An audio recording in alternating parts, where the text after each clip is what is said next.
Hello friends, कैसे हो। GK 2020 YouTube channel की NCERT वीडियो सीरीज में आप सभी दोस्तों का हार्दिक स्वागत है। कक्षा 6 से लेकर कक्षा 10 तक के सोशल साइंस टेक्स्ट बुक में प्रमुख संस्कृत नाटककार के बारे में 2 बार जिक्र किया गया है। कवि कालिदास, माघ, दंडी, भारवी ऐसे महान संस्कृत नाटककार के बारे में आज हम पढ़ने वाले हैं। उन्होंने कौन कौन से नाटक की रचना की, कौन कौन से महत्वपूर्ण महाकाव्य की रचना की, उनकी बात इस वीडियो में हम करने वाले हैं। यह वीडियो में आप लास्ट तक बने रहिए। लास्ट में कमेंट सेक्शन में जरूर बताना कि आपको यह वीडियो कैसा लगा। तो चलिए, आज का हमारा टॉपिक है प्रमुख संस्कृत नाटककार। और सबसे पहले हम बात करते हैं भास की। भास संस्कृत के सर्वाधिक प्रसिद्ध तथा प्रारंभिक नाटककारों में से एक है। यद्यपि उनके विषय में बहुत कम ज्ञात है। भास का काल 200 ईसा पूर्व से 200 ईस्वी सन तक माना जाता है। एक बार फिर से देख लो कि भास संस्कृत के सर्वाधिक प्रसिद्ध तथा प्रारंभिक नाटककारों में से एक है। यद्यपि उनके विषय में बहुत कम ज्ञात है। भास का काल 200 ईसा पूर्व से 200 ईस्वी सन तक माना जाता है। और यहाँ दोस्तों भास के नाटक क्या लिखा है, भास के नाटक। तो भास द्वारा कौन कौन से नाटक की रचना की गई है उनकी भी हम बात कर ले। भास ने अनेक नाटक लिखे जिनमें से अधिकांश का कथानक रामायण तथा महाभारत पर आधारित था। क्या भास ने जो भी नाटक लिखे हैं इसका कथानक या तो रामायण पर आधारित था या महाभारत पर आधारित था। तो भास के 2 नाटक है जिसका कथानक रामायण से लिया गया है। एक का नाम है प्रतिमा नाटक, दूसरे नाटक का नाम है अभिषेक नाटक। तो यह दोनों का कथानक कहां से लिया गया है, रामायण से। और महाभारत से जिसका कथानक लिया गया है ऐसे नाटक है पंचरात्र, मध्यम व्यायोग, दूत घटोत्कच, दूत वाक्य, उरुभंग, कर्णभार, हरिवंश, बालचरित। एक बार फिर से देख लो दोस्तों, बहुत ही अच्छी इंफॉर्मेशन है और एग्जामिनेशन के पॉइंट ऑफ व्यू से मोस्ट आईएमपी। तो भास ने अनेक नाटक लिखे जिसका कथानक रामायण पर आधारित है या तो महाभारत पर आधारित है।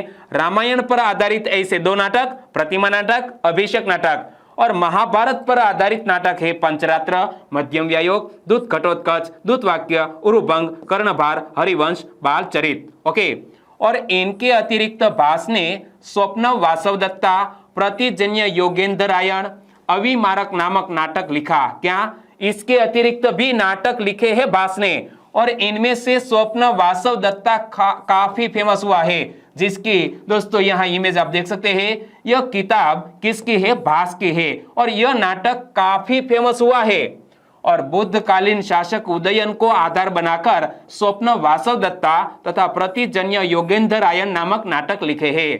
तो यह भी अच्छी बात है दोस्तों। जान लो एक बार फिर से कि भास ने इसके अतिरिक्त स्वप्न वासवदत्ता, प्रतिजन्य योगेंद्रायण, अविमारक नामक नाटक लिखा।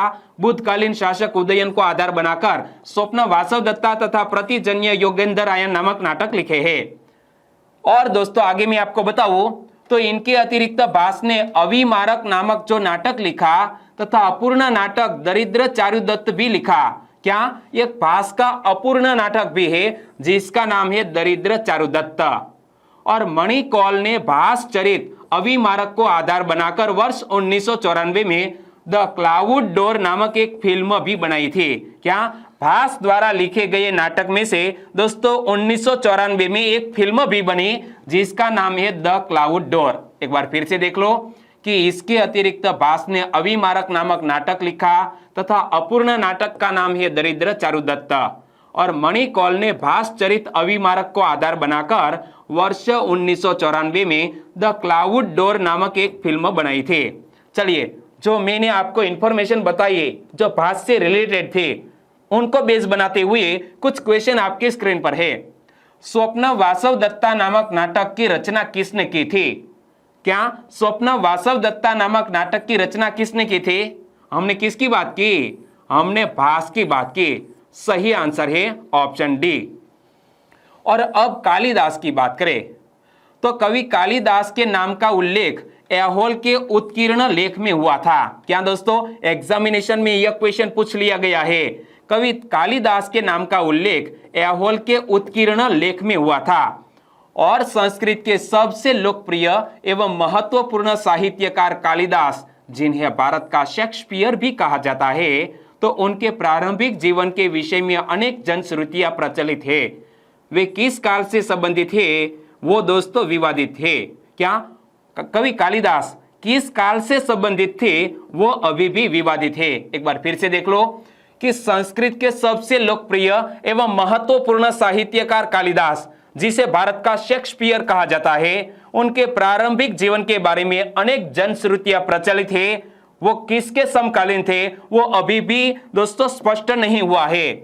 लेकिन ऐसी मान्यता है कि वो उज्जयिनी में गुप्त शासक चंद्रगुप्त विक्रमादित्य के दरबार से संबंधित थे। तो यहां से एक मोस्ट आईएमपी क्वेश्चन बन सकता है कि कवि कालिदास किसके समकालीन थे, चंद्रगुप्त विक्रमादित्य के दरबार में थे, यानी कि चंद्रगुप्त विक्रमादित्य के समकालीन थे और उनके महाकाव्यों की रचना की तथा 3 नाटक भी लिखे। क्या कवि कालिदास ने महाकाव्य भी लिखे और उन्होंने नाटक भी लिखे हैं। तो कवि कालिदास ने कौन कौन से महाकाव्य लिखे हैं, कौन कौन से नाटक लिखे हैं, यहाँ पूरी लिस्ट आपकी स्क्रीन पर है, याद रख लो। कवि कालिदास ने जो महाकाव्य लिखे हैं वो है रघुवंशम, ऋतुसंहारम, कुमार संभवम, मेघदूतम। और कवि कालिदास ने कौन कौन से नाटक लिखे हैं, मालविकाग्निमित्रम, विक्रमोर्वशीयम, अभिज्ञान शाकुंतलम। और दोस्तों हमारी पब्लिक में अभिज्ञान शाकुंतलम काफी फेमस हुआ है। दोस्तों यहां से क्वेश्चन निकल सकता है कि कवि कालिदास के महाकाव्य कौन कौन से हैं, तो रघुवंशम, ऋतुसंहार, कुमार संभव, मेघदूत। और कवि कालिदास के प्रसिद्ध नाटक कौन कौन से हैं, मालविकाग्निमित्रम, विक्रमोर्वशीयम, अभिज्ञान शाकुंतलम। अभिज्ञान शाकुंतलम उनकी सर्वश्रेष्ठ रचना मानी जाती है। क्या अभिज्ञान शाकुंतलम कवि कालिदास की सर्वश्रेष्ठ रचना मानी जाती है। और एक बार ऐसा क्वेश्चन भी एग्जामिनेशन में पूछा गया था। क्वेश्चन क्या था, कवि कालिदास के नाम का उल्लेख किस में हुआ था, तो कवि कालिदास के नाम का उल्लेख एहोल के उत्कीर्ण लेख में हुआ था। सही आंसर बनता था ऑप्शन बी। और निम्न में से किस नाटक की रचना कवि कालिदास ने की है, दोस्तों हाल ही में मैंने आपको बताया, बताइए किस नाटक की रचना कवि कालिदास ने की है। अभिज्ञान शाकुंतलम की रचना कवि कालिदास ने की है। लेकिन अभिमारक, स्वप्न वासवदत्ता, प्रतिजन्य योगेंद्रायन, यह तीनों नाटक किसके हैं, हमने सबसे पहले किसकी बात की, भास की बात की। तो यह तीनों नाटक भास के हैं, लेकिन अभिज्ञान शाकुंतलम नामक नाटक की रचना कवि कालिदास ने की है। अब संस्कृत के तीसरे महान नाटककार विशाख दत्त की बात करें, तो विशाख दत्त संस्कृत के कवि तथा नाटककार थे।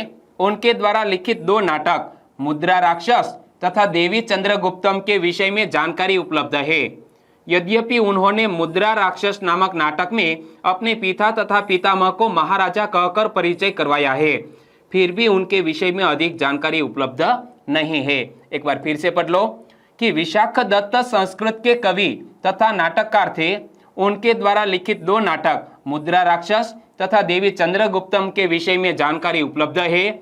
यद्यपि उन्होंने मुद्रा राक्षस नामक नाटक में अपने पिता तथा पितामह को महाराजा कहकर परिचय करवाया है, फिर भी उनके विषय में अधिक जानकारी उपलब्ध नहीं है।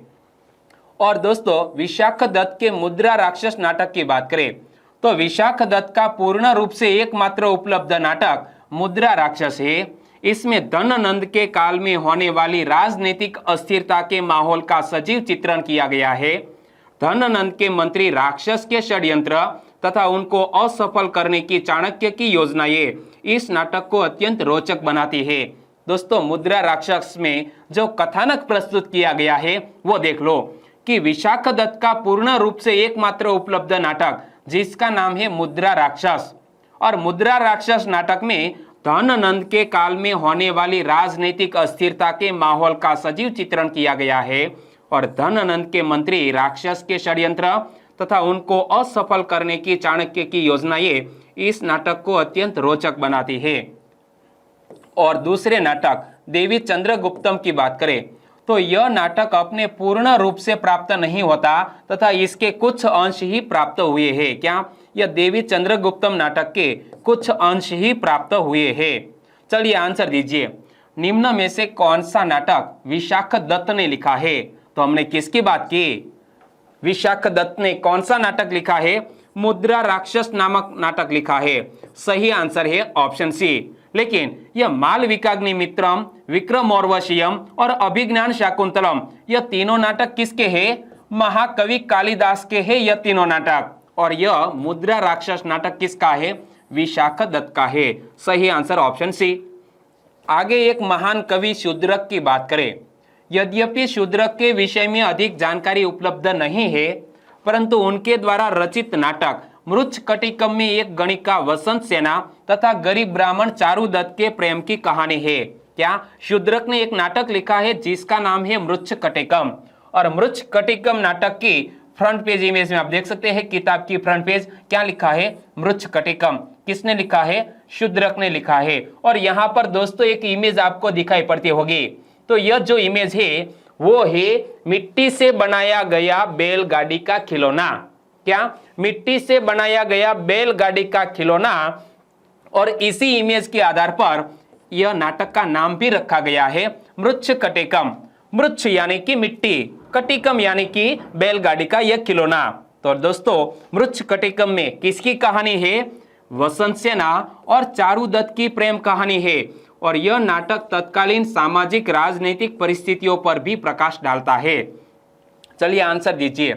निम्न में से किस नाटक में गणिका वसंत सेना तथा गरीब ब्राह्मण चारुदत्त के प्रेम की कहानी है? तो हमने किसकी बात की दोस्तों? हमने बात की मृच्छकटिकम की। मृच्छकटिकम नामक नाटक में एक गणिका वसंत सेना और गरीब ब्राह्मण चारुदत्त के प्रेम की कहानी है। सही आंसर है ऑप्शन ए। आगे दोस्तों हर्ष की बात करें। 7वीं शताब्दी में उत्तर भारत में महान साम्राज्य का निर्माता, श्रेष्ठ कवि तथा साहित्यकार एवं महान धर्म प्रचारक था। क्या? हर्ष 7वीं शताब्दी में उत्तर भारत में महान साम्राज्य का निर्माता, श्रेष्ठ कवि तथा साहित्यकार एवं महान धर्म प्रचारक था। उनका शासनकाल सांस्कृतिक दृष्टि से उन्नत माना जाता था। प्रयाग का दानोत्सव तथा कनौज की धर्मसभा उनके शासनकाल की महान सांस्कृतिक उपलब्धियां मानी जाती है। क्या? हर्ष के शासनकाल में प्रयाग में दानोत्सव का आयोजन किया जाता था, कनौज में धर्मसभा आयोजित की जाती थी। तो यह हर्ष के शासनकाल की महान सांस्कृतिक उपलब्धियां मानी जाती है। और उन्होंने 3 नाटकों की रचना की, नागानंद, रत्नावली और प्रियदर्शिका। तो सबसे पहले नागानंद नामक नाटक की बात करें। इसमें राजकुमार जीमूत वाहन को गरुड़ के समक्ष सर्पों की बलि रोकने के लिए स्वयं की बलि देते हुए दिखाया गया है। क्या? यह नागानंद नामक नाटक में राजकुमार जीमूत वाहन को गरुड़ के समक्ष सर्पों की बलि को रोकने के लिए स्वयं की बलि देते हुए दिखाया गया है। और इस नाटक की विशेषता गरुड़ छंद में भगवान का आह्वान है, जिसे सर्वाधिक नाटकीय रचनाओं में से एक माना जाता है। और दोस्तों दूसरा नाटक है हर्ष का रत्नावली। इसमें वत्स के बुद्धकालीन शासक उदयन तथा राजकुमारी रत्नावली की प्रेम कथा का वर्णन है। क्या? यह रत्नावली नामक नाटक में वत्स के बुद्धकालीन शासक उदयन तथा राजकुमारी रत्नावली की प्रेम कथा का वर्णन है। तो प्रियदर्शिका में क्या है? राजा हर्ष द्वारा रचित इस नाटक में राजा उदयन की प्रेम कथा का ही वर्णन है प्रियदर्शिका में। ओके, चलिए आंसर दीजिए। निम्न में से किस नाटक की रचना हर्ष ने की है? नागानंद, रत्नावली या प्रियदर्शिका?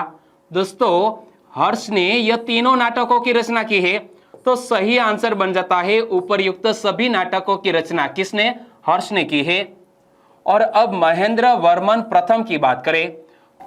ये पल्लव शासक थे। क्या? महेंद्र वर्मन प्रथम पल्लव वंश का एक शासक था तथा तमिलनाडु के हिस्सों पर उनका शासन था। उनके द्वारा रचित 2 महान नाटक है, मत्तविलास प्रहसन तथा भगवज्जुकम। यद्यपि भगवज्जुकम की रचना उनके द्वारा किए जाने पर कुछ विद्वान प्रश्न चिन्ह लगाते हैं कि भगवज्जुकम यह नाटक महेंद्र वर्मन प्रथम का है या नहीं। कुछ विद्वान यह नाटक पर प्रश्न चिन्ह लगाते हैं। एक बार फिर से देख लो कि महेंद्र वर्मन प्रथम पल्लव वंश का शासक, तमिलनाडु के हिस्सों पर उनका शासन, उनके द्वारा रचित 2 महान नाटक मत्तविलास प्रहसन तथा भगवज्जुकम। सबसे पहले मत्तविलास प्रहसन की बात करें तो यह 1 अंक का लघु नाटक है। क्या? यह मत्तविलास प्रहसन 1 अंक का एक लघु नाटक है।